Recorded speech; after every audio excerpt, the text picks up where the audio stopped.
Hello everyone, welcome back to the channel. So we are starting with the analysis video for 3rd of November. So let's start with the important topics.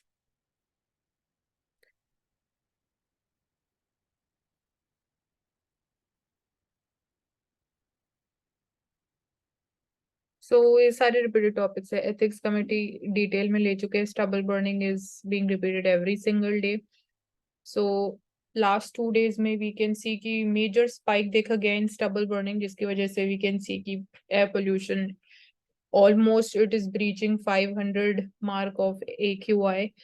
So Punjab Haryana दोनों states में, Noida and Gujarat Ghaziabad से भी the problem is increasing.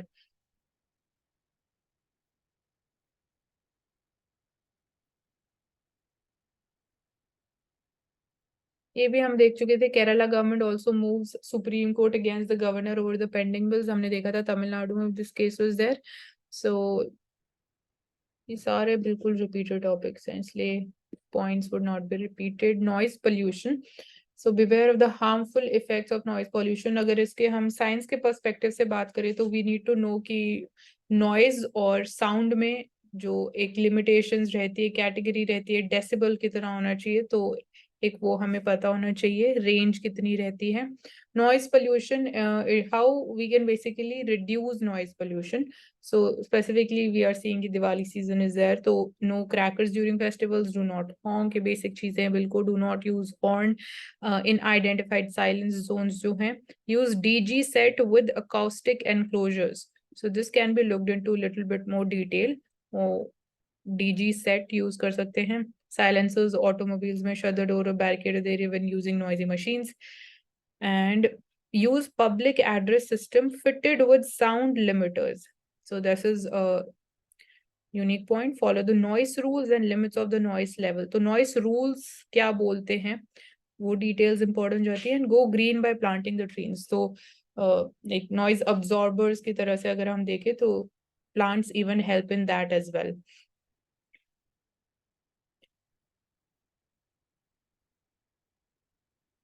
इसमें मानसी एक मैं add करूंगा कि the safe limit of the decibel is below 75 decibel, और जो एरोप्लेन का होता है वो करीब 125-130 होता है डेसिबल. तो और जो हम लोग बात कर रहे हैं अभी, तो 15-20 का, तो 20-30 के आसपास है. तो बेसिकली 75 के नीचे, 80 के नीचे सेफ लिमिट होता है. और जहाँ तक बात है नॉइज पोल्यूशन को रिड्यूस करने का, तो दो एरिया है जहाँ पर काम कर सकते हैं. First of all, construction of activity should have a proper when उसको क्या बोले, क्या एक यूज होता है कंस्ट्रक्शन में, कंक्रीट जो यूज होता है ना, इसमें साउंड बैरियर रोकने के लिए भी इस्तेमाल किया जाता है कंक्रीट को भी. तो वैसा घर अगर बनेगा तो आप साउंड को कम कर सकते हैं. नॉइस कैंसिलेशन ईयरबड भी होता है जो आजकल मार्केट में मिलता है, तो इससे भी हेल्प हुआ जा सकता है. अ, और आपको प्रवेश कुछ ऐड करना है तो आगे. No, we can continue. एक और यहाँ पे लाइक सिंस हॉन्किंग की यहाँ पे मेंशन पिक्चर में डिपिक्ट किया हुआ है, तो इवन कार के जो हॉर्न्स है उसमें भी आई थिंक कुछ टाइम पहले बात हो रही थी कि जो उसकी भी लिमिटेशंस सेट रहेगी जो साउंड निकलती है, सो दैट अगेन वो एक तरीके से ना नॉइज ना हो और इरिटेशन क्रिएट ना करे. सो ऑल्दो ये अभी तक इम्प्लीमेंट हुआ नहीं है, but this was being debated earlier.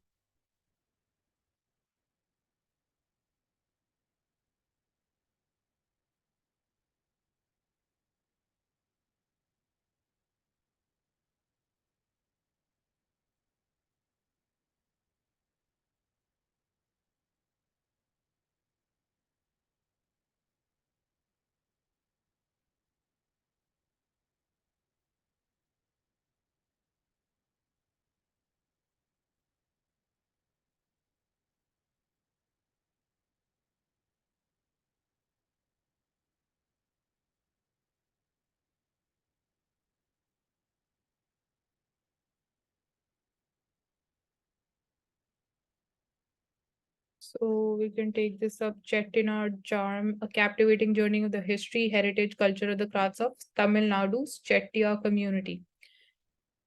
So यहाँ से we can basically take some factual details. औशिक आप इसको ले सकते हो.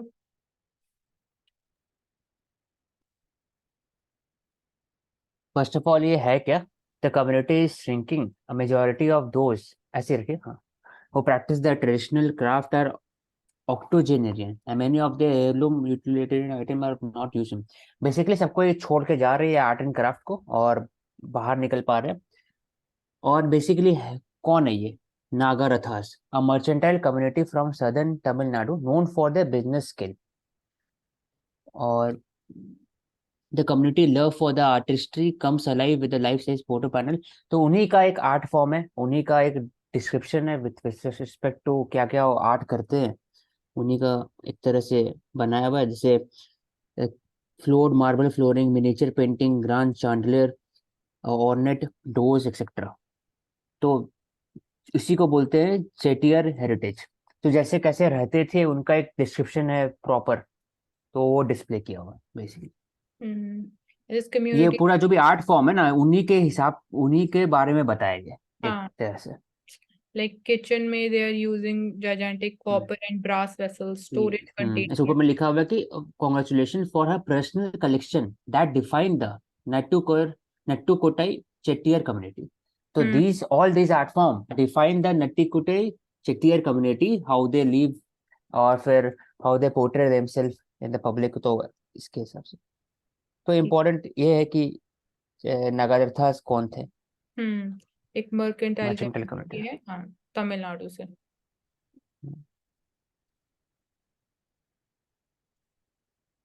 We have already discuss this one कि हाँ, यहाँ पे कैसे ईरान और के 1967 से अभी तक ये कल, हाँ, ईरान फैक्टर. ये हाँ, public.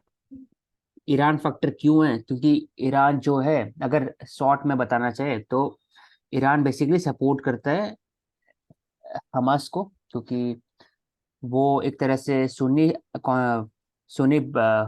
टेररिस्ट ऑर्गेनाइजेशन है, तब भी वो ईरान सपोर्ट करता है क्योंकि it is very anti Israel. और वो हेजबोला को सपोर्ट करता है, और यमन में हूदी हूदी को भी सपोर्ट करता है. तो बेसिकली ईरान का अपना जियो पॉलिटिकल कंसर्न है रिगार्डिंग द वेस्ट एशिया. और being the religious minority approximately 10% of the whole Muslim population, Iran feels that it has the tendency to save all the Shias around the world. तो उनका भी एक ऐसी सोच रहता है जैसे इसराइल का है. तो कहीं पर भी शिया मेजोरिटी ज्यादा है तो उनको लगता है कि वहां पर उनका तरह से चलना चाहिए, रूल्स एंड रेगुलेशन, और उनका सरकार बनना चाहिए. तभी जाके कॉन्फ्लिक्ट है इन द इराक, वेयर अब 40-60% आ शिया पॉपुलेशन. ये सीरिया में वैसे ही, लेबनन में वैसे ही, और अगर देखा जाए येमेन वहां भी वैसे ही. तो ईरान का अपना एक फैक्टर है आफ्टर 1979 शिया रेवोल्यूशन. उसके हम्म. बाद ही उनके अंदर में एक कंसर्न जगह था रिगार्डिंग द शिया पॉपुलेशन और जो इवन यूएसए अंडर में द. आता था, हाँ, सऊदी अरेबिया की अगर हम बात करें तो यूएसए वांटेड कि सऊदी अरेबिया और इजराइल के टाइज स्ट्रेंथन होने चाहिए. हाँ. ऑफ लेट अभी हमने देखा था कि चाइना ब्रोकर्ड एक डील हुई थी, जब हमने देखा कि सऊदी अरेबिया और ईरान के जो डिप्लोमेटिक रिलेशंस थे उनको फिर से रिस्टोर किया गया. That was brokered by China. तो दैट्स हाउ बेसिकली जब हम बात करते हैं जियोपॉलिटिकल शिफ्ट, तो this was visible.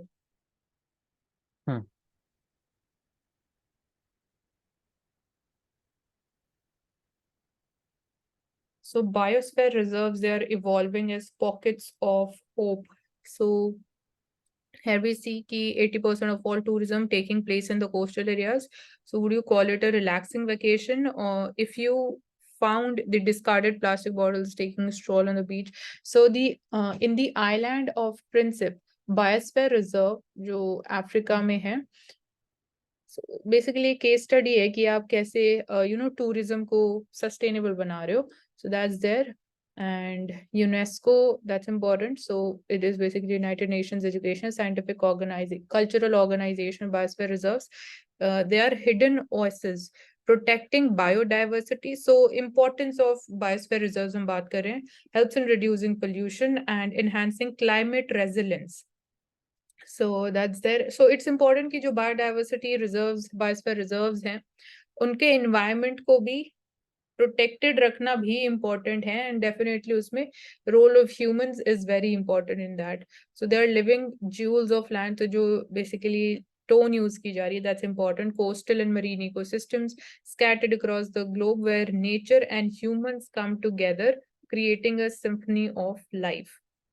So World Biosphere Reserve Day is celebrated on 3rd of November each year, so as to raise the awareness of importance of biosphere reserves and to promote their conservation and sustainable use. So even from the perspective of ecotourism also, they're very important. So from the perspective of nature, they have significant role. From the perspective of even economy, they have very important role. But everything needs to be done in a symbiotic and sustainable manner. So that is more important.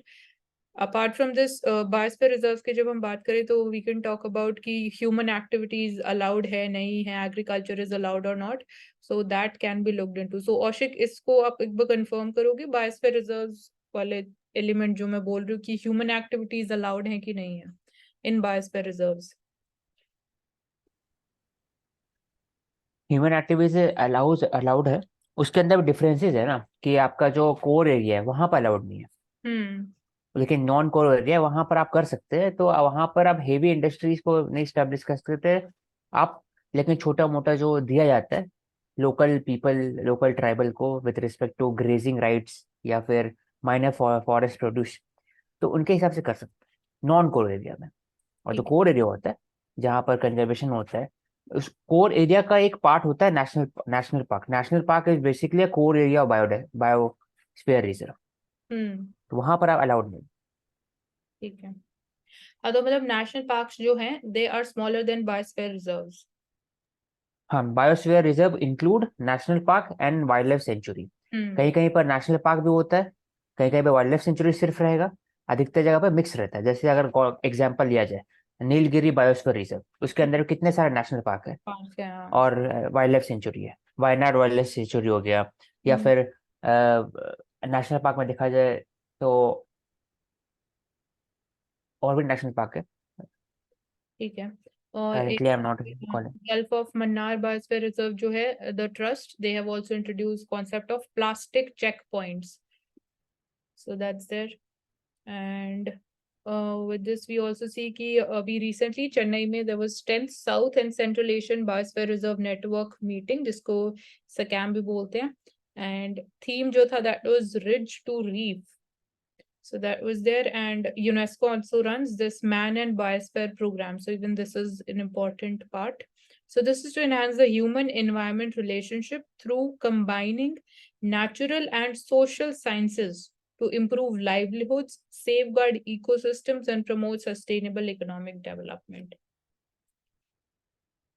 So we need to know about कि India में कहाँ पे and कितने biosphere reserves हैं. So यहाँ पे few of them are mentioned. Like Sundarban Biosphere Reserve is another one. So even जब हम बात कर रहे थे, their importance from the perspective of that they are climate resilience. So यहाँ पे सुंदरबन का जो है that is a perfect example for that.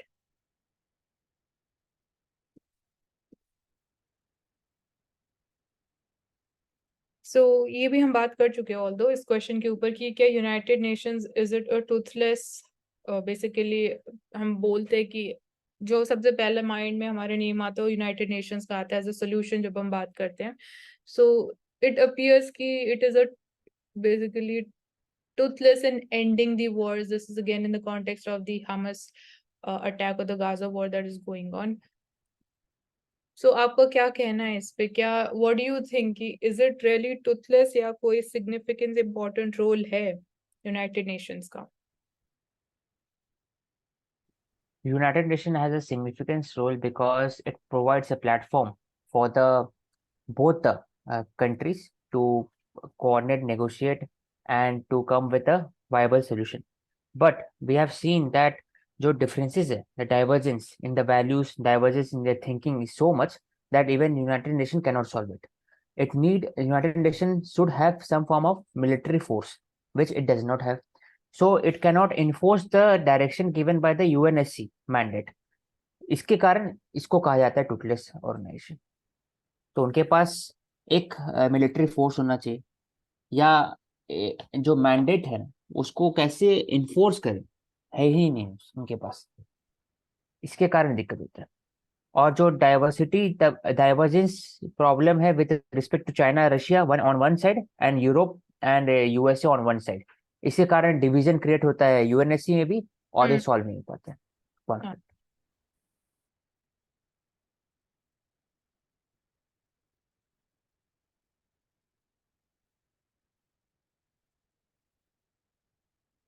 So worker productivity ये भी हम लिख चुके हैं, we debated a lot on this, क्या 70 आवर्स अ वीक प्रोविजन होना चाहिए नहीं होना चाहिए। सो ये बता दिए। प्रोडक्टिविटी हाँ एफिशिएंसी इज हाँ, वेरी दोनों में इम्पोर्टेंट। डिफरेंस क्या है और सिमिलैरिटी क्या है, worker productivity and labour productivity.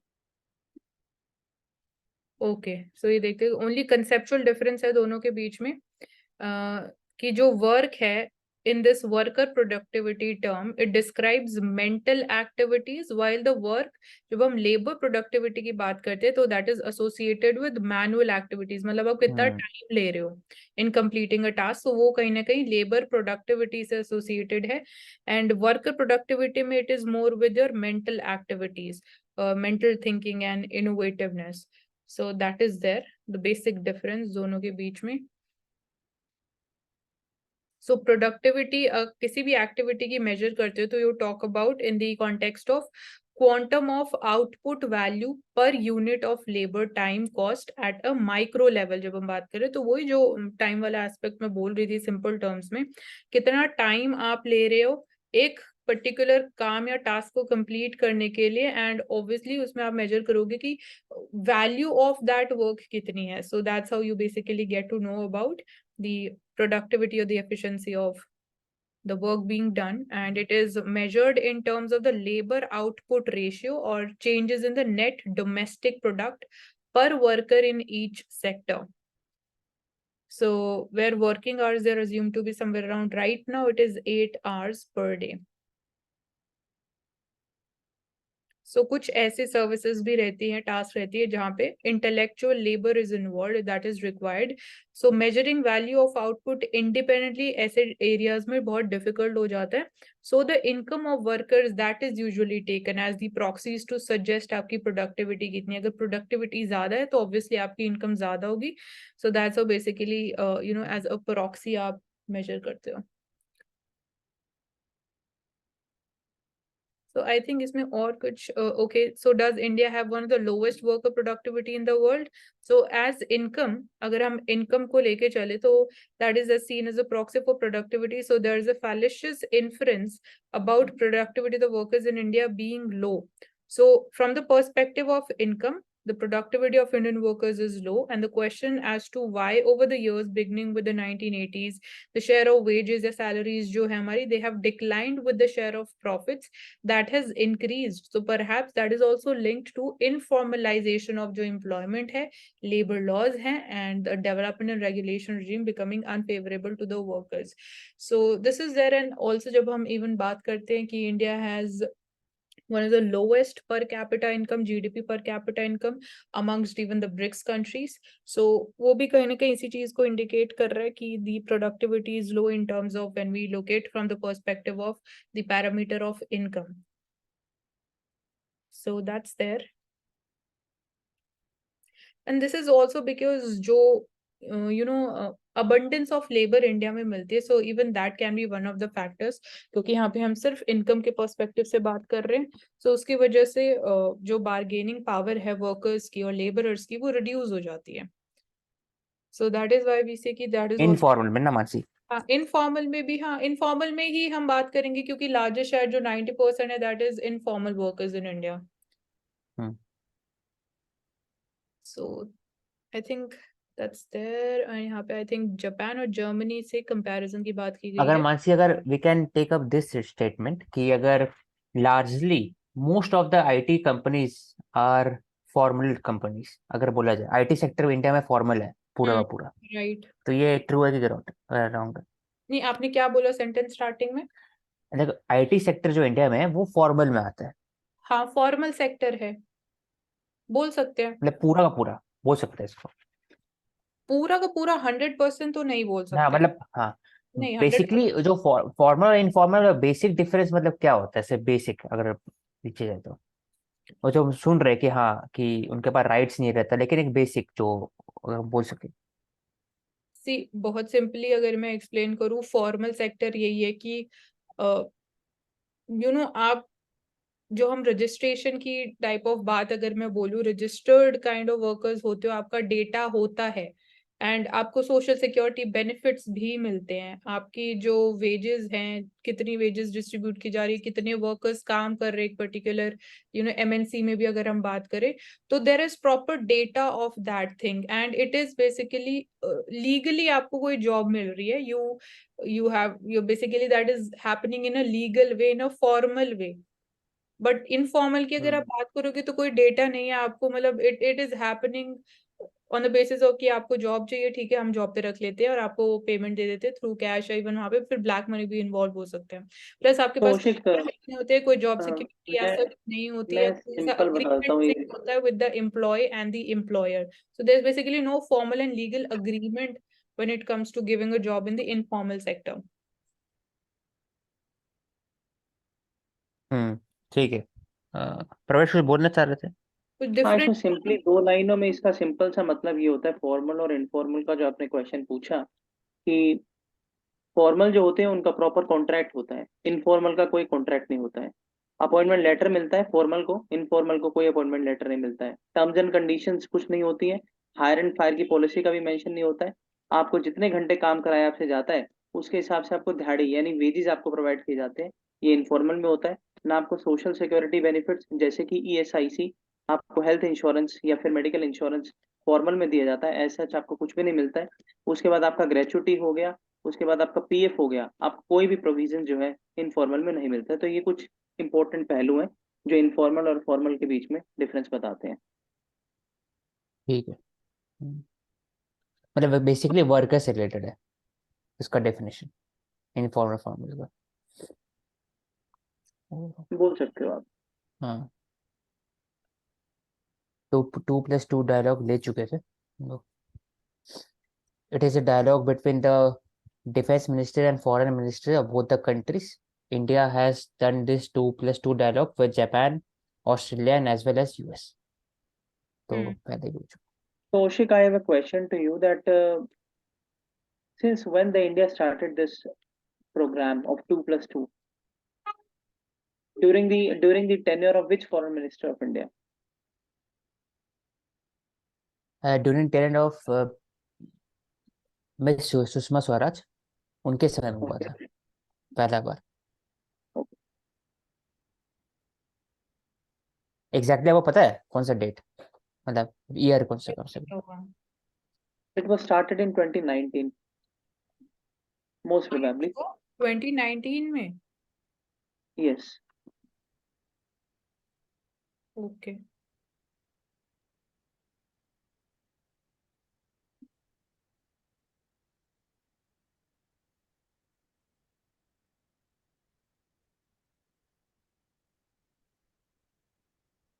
So NCERT would be introducing the electoral literacy content in textbooks. So again, अगर electoral literacy की बात हो रही है, so then we need to be, similarly we need to go forward with then financial literacy also. So that is also important when we talk about financial planning, because वहाँ पे इतना कोई awareness के perspective से, literacy के perspective से we are lacking a lot. So that is even very important also, financial planning के perspective. Mansi, Yes. the first meeting of India in 2+2 dialogue was 2018. Ministry of External Affairs, Ministry of Defense, Minister of India, with Secretary of State and Secretary of Defense of US. US से start हुआ था पहला। Second हुआ था जब प्रवेश जो 2019 में इंडिया और जापान के बीच में। ठीक है। ओके, ठीक है। Thank you Ashiq.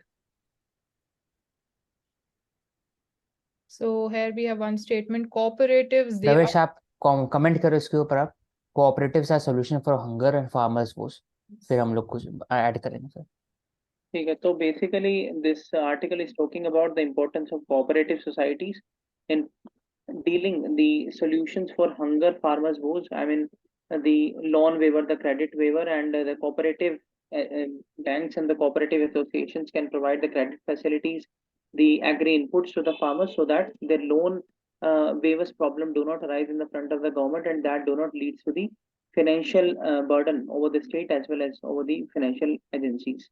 So now you can add on.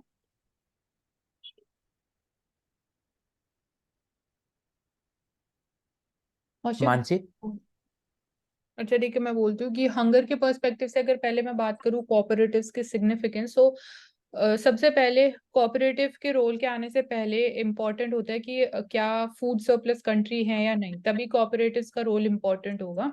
But even food security को और स्ट्रेंथन करने के लिए या इंश्योर करने के लिए कि country is a food secure country, वहां पे basically it is kind of a link between we can say कि फार्मर्स या एग्रीकल्चरल कम्युनिटी, सो दैट वो फूड सिक्योरिटी भी इंश्योर कर सके, एंड देन इंश्योरिंग कि that food, the surplus food that is generated is equally distributed amongst the required or the potential beneficiaries, so that जो hunger gap exist करता है वो exist ना करे। So local level पे जो importance है, that is very important, because in terms of its presence locally, in terms of understanding कि कौन से region में, कौन से areas में problem ज़्यादा बड़ी problem है, and definitely only solution नहीं है, role of state is very also important in terms of the government support, fiscal policy, that also helps in this or aids to this thing.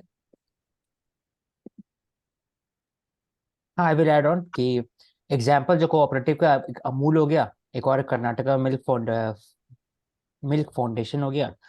तो all this cooperative help to ease in credit, जैसे प्रवेश ने कहा, और जो profit होता है वो equally distribute होता है अमंग द मेंबर्स। और जहाँ तक हंगर की बात है, तो हंगर तभी टैकल हो सकता है जब आप तरीके से आप फूड प्रोक्योरमेंट करेंगे। तो एफसीआई जो अभी करता है, एफसीआई हो गया, नाफेड हो गया, तो दे कैन यूज द जो लॉजिस्टिक ऑफ द कोऑपरेटिव, और उसके बाद फिर आप हंगर टैकल कर सकते हैं इन इफेक्टिव मैनर। तो सरकार का तो पॉलिसी भी रहा है, मिनिस्ट्री ऑफ कोऑपरेशन, और 1000 एफपीओ की बात हो रहा है। तो जो फूड प्रोसेसिंग यूनिट भी बनेगा, वो भी कोऑपरेटिव का एक पार्ट भी रह सकता है, तो उससे भी हंगर आप कम कर सकते हैं। So, Ashik, I have a question to you that here it is written that government suspends Badaun SDM for summoning UP governor. What is your stand on this? क्यों, क्या देखना पड़ेगा एक बार। Land acquisition related case, any staff member have been suspended by the state government. The SDM was charged on gross negligence as well as laxity on duty. हाँ, तो इसके लिए suspend हुआ है, तो इसमें I have no opinion. I think it is a procedure element of the government to suspend SDM.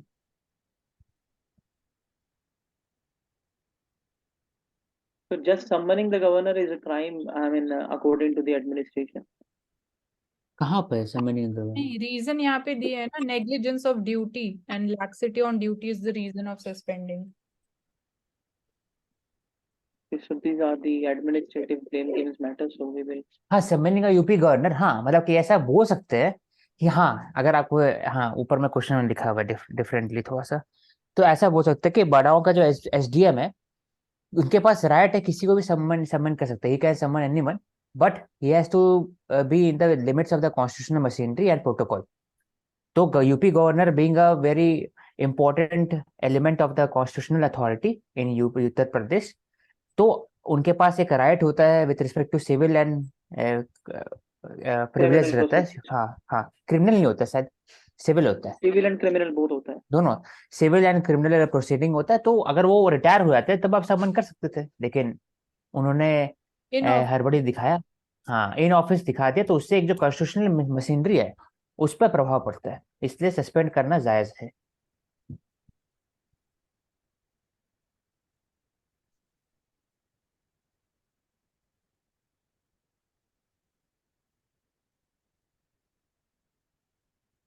मतलब प्रवेश ऑब्वियसली सस्पेंड करना जायज है। अब Sorry? प्रेसिडेंट तो इंडिया को कैसे कर सकते समन? No, I think मतलब summoning, if the constitution also provides you the power to summon, just if the summon is issued by the SDM, so that only is not the cause. I have a different view with you. If the SDM is नहीं, वो just cause है, summoning the directly governor, बोल सकते हैं इसमें, क्योंकि जो protocol breach हो गया ना, प्रोटोकॉल बहुत इंपॉर्टेंट होता है गवर्नमेंट मशीनरी में। मतलब तो उसका समय आता है हर चीज का करने का। मतलब आप डायरेक्टली यूपी गवर्नर को समन कर देंगे with use of power, then power ऐसे तो आपका राइट तो बहुत चीज आपके पास कॉन्स्टिट्यूशन में राइट है, लेकिन सब में रीजनेबल रिस्ट्रिक्शन है। तो I think protocol is one of the element. तो No, but I मेरे am completely not subscribing to this statement, because if the hmm matter goes to the under the ambit of court, the court would can have a different viewpoint here. हाँ, तो court would have a different view, तो we can just wait for the courts Yeah, jurisdiction exactly. We are waiting. Yeah. Judgement.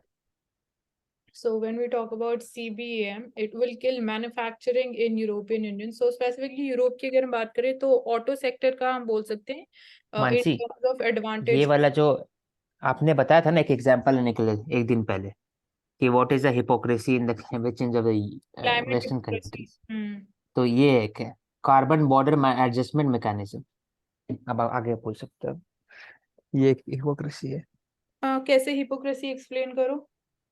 क्योंकि वो basically कहना चाह रहे हैं कि we are developed countries and whatever goods and services that are being imported from the developing and underdeveloped countries will be subjected to CBA, मतलब carbon border adjustment mechanism.